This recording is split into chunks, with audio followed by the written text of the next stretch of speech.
Happy Friday, everyone. We made it to the end of the week. I hope you had a fantastic week, and I also hope that you're celebrating someone special this Sunday for Mother's Day.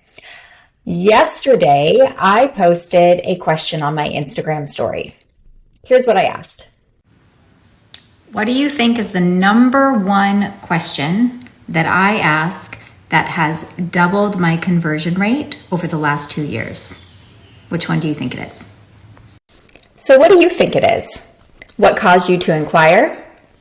What happens if you don't do anything at all? Or why do you feel that way? Well, here are the results of what the Instagram audience voted for. Okay, I'm not even waiting until more people respond to this because the engagement on this question is crazy, and I'm dying to answer it right now. I literally cannot believe that 65% of you thought it was the consequence question. That is not it. The number one question that has completely changed my sales process and doubled my conversion rate is, why do you feel that way? So asking people questions about, do you like the idea of that? And them just saying yes or no, well, yes is what you want. That's not good enough. You got to ask them, why do you feel that way though? Or what about it did you like the most? Tell me in your own words why you like that. Getting your customer to say out loud what it is they like about the features and benefits that you're offering is the number one thing that has increased my sales, and it should increase your sales too, not consequence. So funny. Today's video, I'm going to be going over exactly why that question has doubled my conversion rate over the last 2 years. If you're just now finding this channel, welcome and thanks for being here. My name is Dana Neeson and I run a telesales team for Tailored Legacy. We sell final expense insurance over the phone with one carrier across 17 states, and my job is to help you have stronger, more sophisticated sales conversations.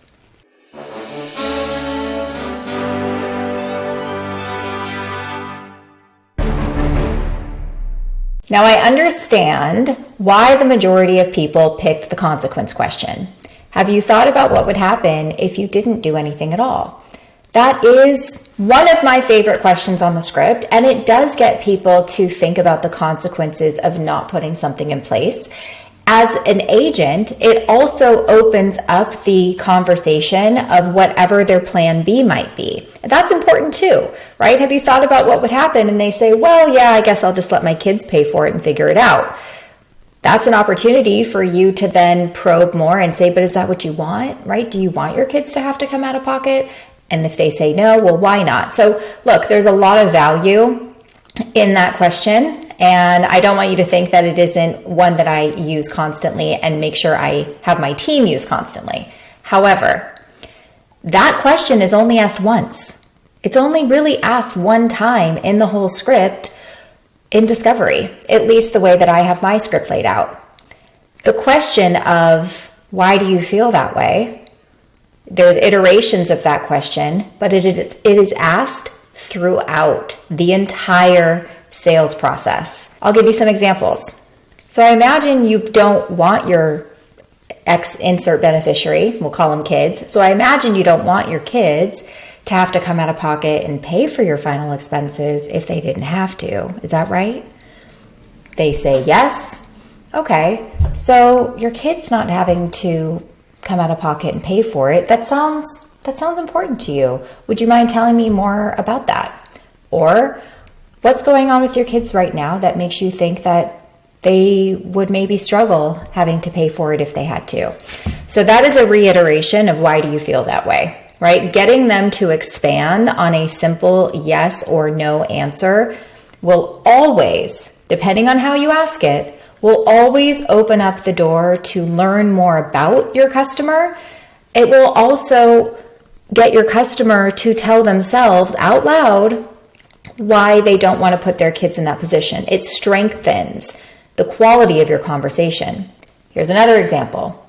I'm educating somebody on term insurance. So do you see how that type of temporary life insurance might not make the most sense for putting something in place to pay for your final expenses? Yes, I do. Okay, and in your own words, can you kind of share with me why you feel that way? There's two things that are going to happen here.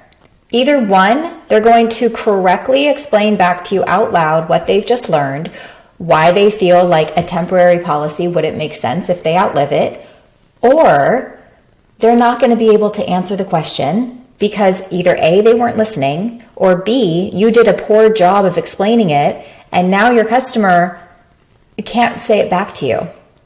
That is a very good lesson for you as an agent, because if your customer can't repeat back what you just said, that means that you might need to work on your communication skills. How you explain things to people are very important on what they're hearing and how they're interpreting the information. Same thing when I explain whole life, right? So now that I've talked about both of these to you, do you now see how a permanent whole life policy would be the one you would want to consider to pay for a funeral because it's never going to go up in price and it's never going to cancel at any age? Yeah, I do understand that. Okay, perfect. And just to make sure that I know that both of us are on the same page, what do you like about a whole life policy the most? Okay, I'm not necessarily asking why do you feel that way 1,100 times throughout my script. You have to find different ways to say it so it actually makes sense and you don't sound like you're just a parrot repeating yourself, okay? Now I'm going to get them to say, they might even just say the same thing. They might just say, well, because it's never going to cancel. I don't care what they say, as long as they say something. Now we'll move on to some of the benefits that Lincoln Heritage offers specifically. You may have an ancillary funeral protection program where you're selling. So when you're talking about features and benefits of what a program like the Funeral Consumer Guardian Society provides, it does not matter how great we think it is. Okay? I'm going to say that again. It does not matter how great you think the benefit is. It only matters how your customer feels about it. So you really need to try to stay as neutral as possible when it comes to communicating the information that your product provides. In our case, we provide the ability to advance money before a death certificate is received. Therefore, the beneficiary doesn't have to wait 4 to 6 weeks to get paid out. Hey, Mr. Customer, do you like the idea of that? Yeah, I like that. Okay, well, could you tell me maybe what type of impact it would have on your kids if they were able to pay for, if they were able to have money in their hands within hours of your passing as opposed to weeks or months? Tell me about that. Okay? Let them tell you how powerful that benefit would be, because that's the only thing that matters. Because what happens if they come back to you and they say, actually, it doesn't really matter when they get the money because of XYZ reason? How are you going to now sell a benefit when you go to give a quote and they don't even see value in it in the first place? So it's not just about, hey, I want to get my customers to sell themselves by saying it out loud and a psychological warfare. No. It's also about uncovering whether or not they see value in it in the first place. And it is okay if they don't see value in it. Wouldn't you rather know that before going into quotes and offering price so that you know how to possibly help them get out of their own way when you get into objection handling? You certainly wouldn't want to use a feature and benefit that your customer doesn't see any value in when you go to help them figure out whether or not this solution is the answer for them.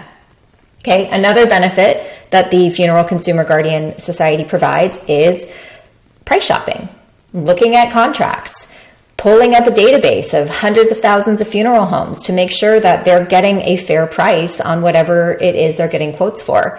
They have the ability to buy caskets from third-party vendors. They're not tied to a specific vendor. They can shop through multiple vendors to try to get the best price for the same casket that they're looking for. Right? If we could potentially save you thousands of dollars just on the casket alone, do you think that would help you? Do you think that would help your family? Yes, it absolutely would. You can't be okay with that. That's great. I'm so happy to hear that. What part of that do you think would help them the most? Or why do you feel that way? Why do you think that would help them? You can't be scared of asking those hard questions. And you will get to the point where after you've said it so many times and you're saying it in a curious way, You're saying it in a way that is very engaging and not an interrogator, right? Nobody wants to talk to an interrogator. Nobody wants to answer questions from people who sound like they're just reading it because that's the question on the form. If I'm talking to you and I'm talking to you about something and I'm like, hey, do you like that? I mean, tell me what you like about it though. It's a very genuine question coming from me. So if you find that you're going through your sales process and you're getting people that are resistant and they're saying, well, isn't that obvious? Why would you ask me that? We have to go back and listen to how it's being delivered. What was the flow of that conversation prior to you even asking that question? Have you built up any sort of relationship to where you are the expert already based on the conversation that came before? So it's not about the sentence itself, the words itself. It is about how it is delivered, how it is communicated, so your customer feels comfortable answering that question and they don't have major walls up and resist it. Okay, that is the key. If you do it the right way and you do it with empathy and compassion, your customers will feel that and they will be more likely to want to answer it because they're not thinking they're being tricked into selling themselves on something. They won't feel that way if you sound genuine. And if you think your customers will feel that way, then you need to look within yourself and think about what about that is triggering you that would make you think that all your customers would feel that way. Because I'm here to tell you that from my personal experience, in using that question 4, 5, 6 times throughout my script, it works. It has probably more than doubled my conversion rate over the last 2 years. And I'm here to share that with you, to empower you, to give you a tool, a one-sentence tool that you can ask in multiple different ways that can also help your conversion rate as well. We cannot be okay with just getting a yes or a no answer. It is not good enough. Most people are tuning you out. Most people don't even understand the information you're giving them because a lot of agents tend to have a bunch of run-on sentences. They overtalk, they overcomplicate things. So if you were to go back and ask them what did they like about it after you were talking for 10 minutes, there's no way they're going to be able to accurately regurgitate what you just said. So a lot of asking this question, the results that you get are going to be based on how you communicated that information to your customer in the first place. That is all I have for you today. I challenge you to insert that in your script, not once, not twice. Try for it at least 3 times or more when the opportunity is there for you to do it. Thank you so much for watching. Please give this video a like, post a comment if you found it interesting and you're going to use it yourself, or if you've already used it and you've seen success. I hope you have a fantastic Mother's Day weekend, and I'll see you again next week.